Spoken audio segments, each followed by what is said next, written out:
Just to preface this is my boyfriend's childhood home. I've been staying with him and his family for about a year.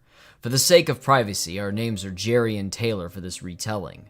I just wanted a way to publicly document these happenings. All of this is true whether you believe me or not. Jerry was born in 1997. He used to live in Owen Sound with his mother, grandmother, 2 older sisters, and older brother. They lived in a large farmhouse, old and filled with secret rooms and creepy happenings. They moved to London when he was only 5 years old. From there, he can't remember too much. It was already a fairly old house, but it didn't have much history except the prior owner was mentally unwell and believed the world would end. The basement was turned into a bunker and filled wall to wall with supplies. They emptied it out and turned it into an apartment, but for a while it was only sectioned by curtains. When you come down the steps, it enters into a rec room.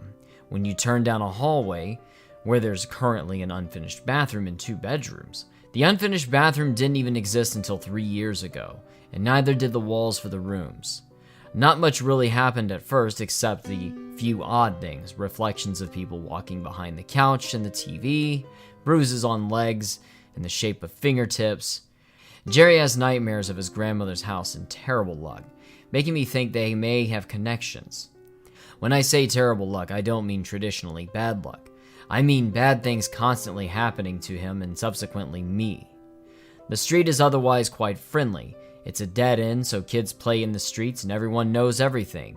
However, it comes off of a busy street in the bad end of town, and therefore we get the odd junkies and such. At the very end of the street is an old Catholic store, the church across the street. The store is part of a small apartment building with maybe 2 to 3 apartments and a house behind it. This is my first paranormal story. It's short, but don't worry. In the building behind the Catholic store, there lived an old man. We'll call him Joe. He was kinda senile more so in the end of his days. Jerry would help him with his garden when he was a kid. It would make him some money in the summer and it would help Joe care for his garden. There was an old tree in his yard. Big, but not terribly big. One day Jerry was helping Joe, and at this time he was near the end of his life. He warned Jerry of the girl in the tree. Jerry thought he was just a crazy old man. Time goes by, and he'd bring it up now and again. Eventually, Joe passed away in the hospital of old age, completely natural causes.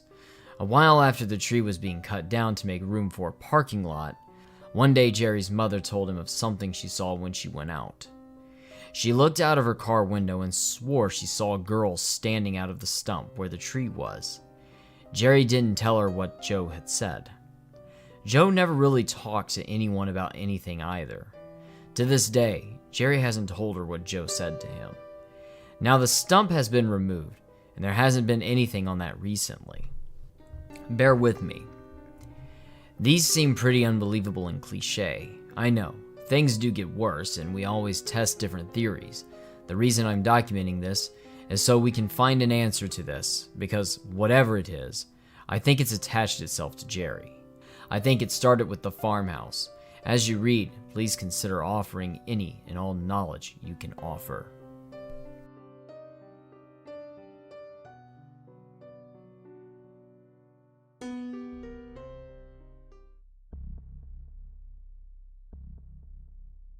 Hello, I'm uploading this not long after the first, but for those of you who don't know, I'm writing this in parts. For those of you who put up with the boring prequel, this is where it takes a turn.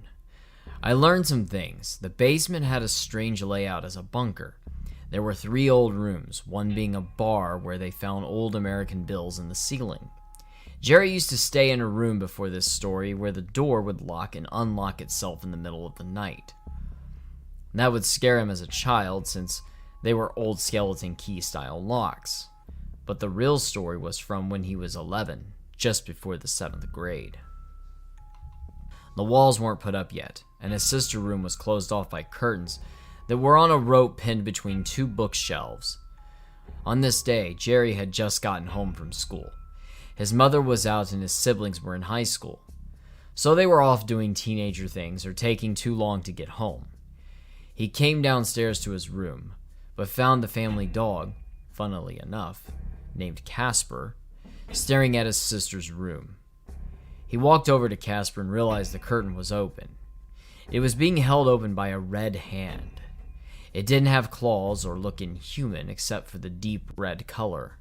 Casper entered the room and the hand let go. It didn't close the curtains or creepily flutter away. It just let go, and Casper walked back upstairs. And that's it.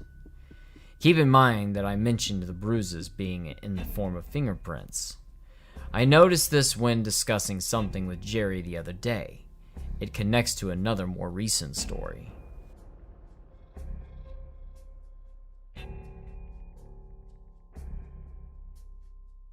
So when Jerry told me these stories, I initially thought it was all bullshit. He mentioned times when he'd be home alone and scary things would happen, like the sounds of home invaders when he set up surveillance cameras, i.e. an old cell phone set up behind the couch in the basement. And in the window to his backyard, you can see legs crossing by moments before the camera falls. Now, in all honesty, I think that it is a matter of vibrations from passing cars and someone trespassing in his backyard. They don't exactly live in the nicest area, but it's a nicer side street. However, my first night there resulted in 5 fingertip-sized bruises along my leg. I didn't make any connections, and just assumed maybe I bumped into something. However, this occurred every time I'd stay over until my mother asked me if my boyfriend, who literally almost cries if he accidentally steps on my toe, was beating me. I explained that it was nothing like that, but she didn't believe me. At this time, his older sister had moved to an upstairs room. I wore shorts one day and she pointed out the bruises. I explained, yeah, I don't know how I got them.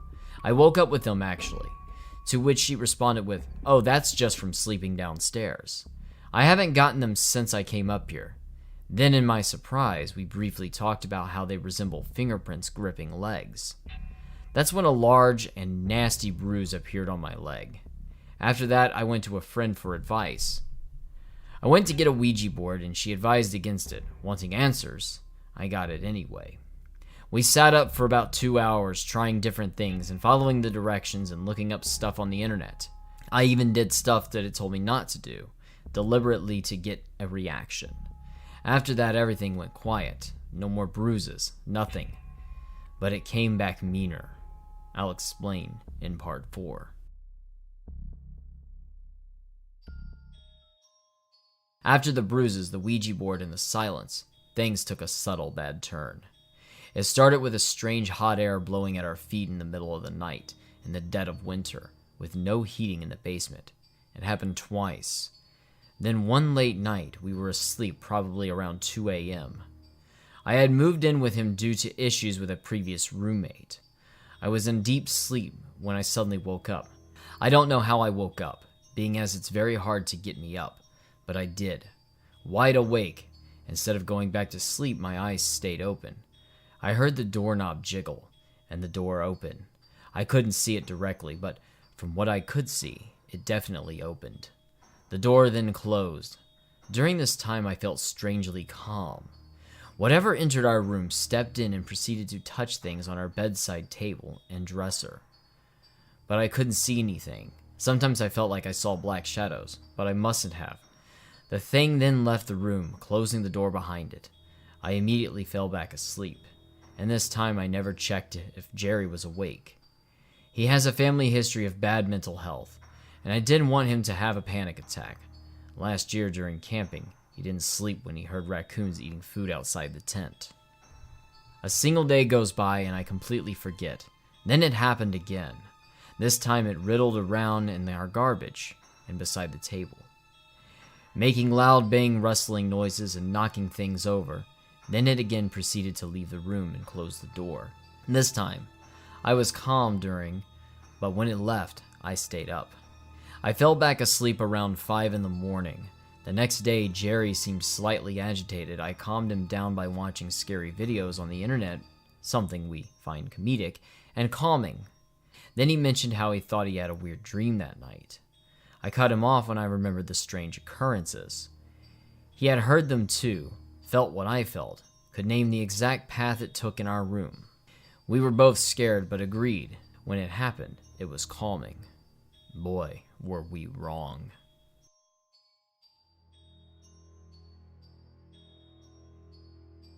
So this is a bit short, but here it is. This thing watches us. A lot.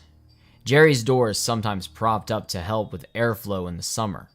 Similar to how I mentioned a black mass, sometimes you see something walk by or even come up and press its face to the crack between the hinges in the wall. Unlike it rummaging in our room, however, this does invoke fear. It happens in broad daylight, out of the corner of your eye. You can almost make out its eyes shining at us. But when you look directly at it, it's just a shadow. It makes you question whether or not it's there. Is it just my imagination? But then why do I feel like I'm being watched? And why am I so convinced there's a presence there? And it's not like it's an all-the-time thing. Jerry notices it too.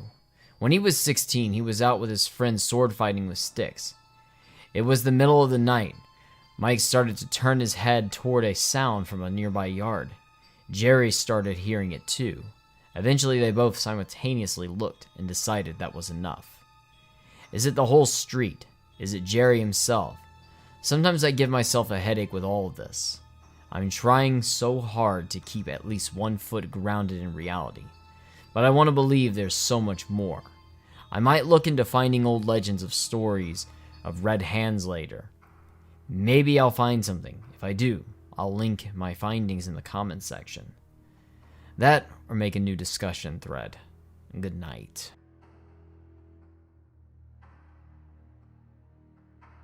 Hello again. Just want to mention that I looked up the red hand. Can't find much except its symbol means the vengeful hand of God. That stems from old poetry. Something I read when I was little. I can't remember what. My mom majored in English when I was a babe. Anyway, the story. Warning, things get scary. If you're here, you're probably looking for it. But I thought I'd warn you. So if you've really been following this story, I asked on r/Ouija what I should do. They suggested doing a smudging. Since I seem to be having issues, I decided a far cheaper option than buying white sage would be white sage incense. So I lit it and let it go through the room and hallway. And it worked, briefly. A week went by where we had good luck. No hauntings, peaceful sleep. Maybe it wasn't good luck, rather no bad luck. Either way, it was great. I couldn't believe it worked, but that week ended, and it ended with a bang, literally. I went to sleep. It was midnight.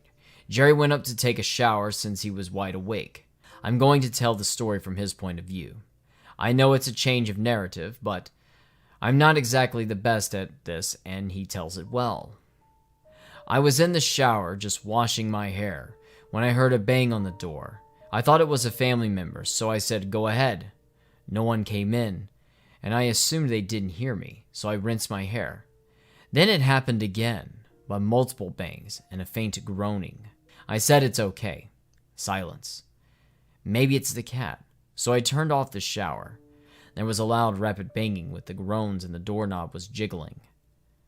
So I get out and open the door. No one was there. Everyone was still in bed.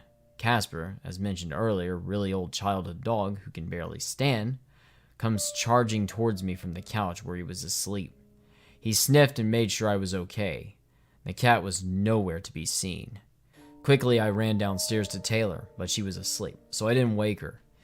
The groaning sounded like it could have been her, but she doesn't sleepwalk, and couldn't have gotten up and down in that time. I got into bed and the door slamming upstairs, no footsteps. It's an old house, so I curled up and didn't sleep until morning. She was shocked when I told her, insisting it must have been the cat. But the cat sounds very different from a light groan. Okay, back to me now. I still have a sneaking suspicion it may be the cat. That thing is old and senile, but the doorknob is a different story. A cat can't grasp a handle. Everything's adding up to the hand. Slamming, fingertip bruises, rummaging in our things. It's a matter of what's attached to the hand that scares me.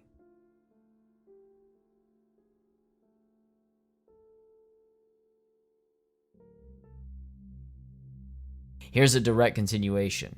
It's long but worth it if you want another spook. That night I stayed up really late, 3 a.m. I turned the lights out, lay down, close my eyes. About 10 minutes pass and I feel a weight on my whole body. Then this awful sound that seemed like a foghorn, but continuous, without any end or changes in pitch. I had a feeling it was sleep paralysis, so I was calm. I opened my eyes and Jerry was looking at me blankly and wide-eyed. I pulled myself out of it and it stopped when I blinked. Jerry was facing the other way, but only for about 10 seconds before the weight and sound came back.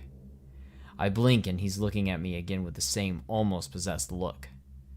I was still calm, figuring it was just a really cool and creepy story I could tell him in the morning. When it faded, I fell asleep almost instantly. I had a nightmare. I'll try to summarize, but in my dream, it was a matter of years. In this dream, Jerry and I would take the streetcars to the market. There aren't any in London. We would always say hello to a little old lady and see her on our way back. One day we miss it. So we walk home, it gets dark, and we see a car crashed into another and an injured deer. The old lady is there. She asks me to help care for the deer while Jerry checks the drivers. I get pulled by a dark force into a nearby alleyway. That's when I see things from his point of view. Taylor is missing. The old lady smiles at me and I ask, "Where'd Taylor go?" "Oh, she went on home, dear." Taylor breaks free from something and grabs me running. "Don't look at her, she'll kill us." The old lady begins to look menacing and inhuman. We go home and hold each other for the night. The lady is there waiting for us to look at her. It switches back to my point of view. A year passes. For some reason, I know that annually, on this day, she haunts us for the entire day, and if we look at her, we die. Jerry's family insists we go to dinner.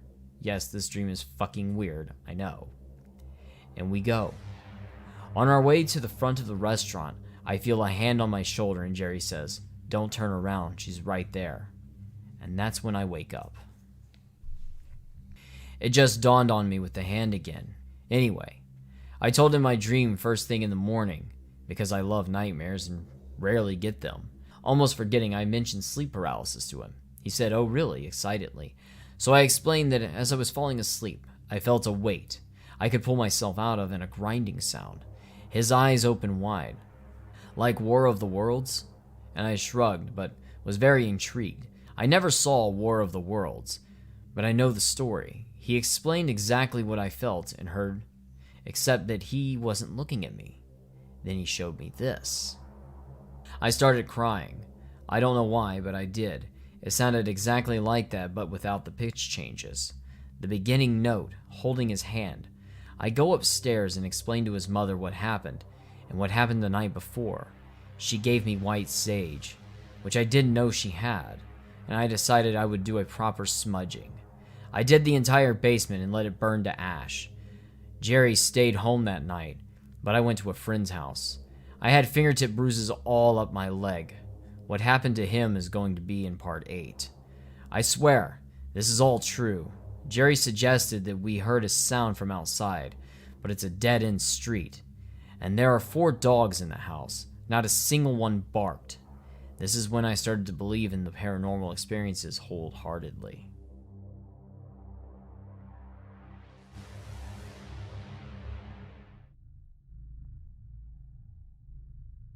After the smudging, I stayed over at a friend's house and found more fingerprint bruises. But what happened to Jerry was way creepier than bruises. We messaged each other often throughout the night. What happened had almost completely left our minds. By the time I had fallen asleep, Jerry had figured I'd be staying the night. I always come home if I miss him or feel uncomfortable, so he generally stays up an extra hour in case. He eventually heads to bed, putting his head down on the pillow and drifting off. He starts to smell the sage again, strong like it was still burning. I had left it by our TV in case he felt like he needed it. So he gets up and checks. The sage isn't burning. He flips the lights on and sniffs around. It's not the incense, and the bed doesn't smell like sage anymore. Figuring it his imagination, he shuts off the lights and goes back to sleep. Now every time I come home and he's asleep, I always gently run my hand over his shoulder to wake him. He often has nightmares, so coming in with my flashlight or knocking and saying his name generally sends him into a panic, and he can't sleep after, so being gentle is enough for him to wake up and move over. But that wasn't me, not that time. He wakes up to a hand brushing his arm. Thinking it was me, he says, "Oh, hey, baby," and feels a weight beside him, but no one responds and no one gets into bed. But if you've been following, you know that panic doesn't usually set in until morning. He tells me everything as soon as I get home. I tell him about my bruises. I toss out the ashes of the sage, and that was the end of that. You're mostly caught up. I'll keep updating when things happen, but nothing more than footsteps and the thing watching us has really happened. No more bruises either. Maybe it's waiting again. We'll see. I'll keep you posted.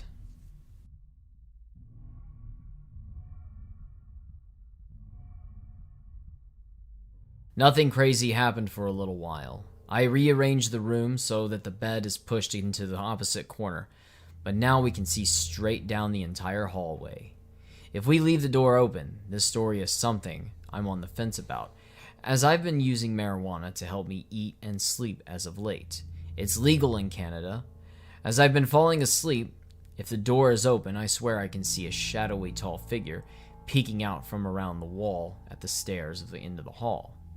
They have movement that isn't a pattern, and look as if to hide if I see them. But since I'm stoned, I brush it off. Jerry doesn't smoke or take edibles. He usually is asleep first, so I could be wrong. But what happened tonight was strange. We came home from a friend who's home from out of town, and it started to hail. We cabbed home. I had to get out last since I had my backpack, and Jerry said he swears he saw someone talk past me, but not past the driver. Nothing was there. It's a dead-end street where everyone knows everyone. To top it off, as I was writing this, Jerry fell asleep and jolted awake in a panic. He startled me. He can't remember his dream though. We'll update if we figure it out.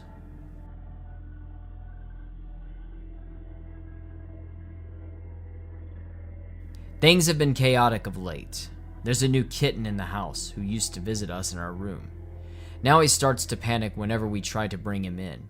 He never stays long. The other two cats don't even come downstairs anymore.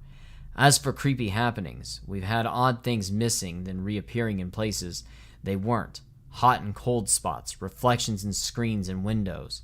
And I had a brief appearance of the bathroom terrorizer, but nowhere near as bad as Jerry's experience. I had the sound of something leaning on the door, then walking away. Perhaps it was an animal. I don't know. Stuff's also been real bad in other focuses of our lives. My friends refuse to visit because they genuinely believe this place to be cursed. And so does everyone in this hellhole. Thank you for watching. And if you enjoyed this video, please leave a like, share, subscribe, and click the bell for notifications. And if you have an experience or a story to tell, feel free to email me at the address listed in the description. And remember, hell is empty and the devils are here.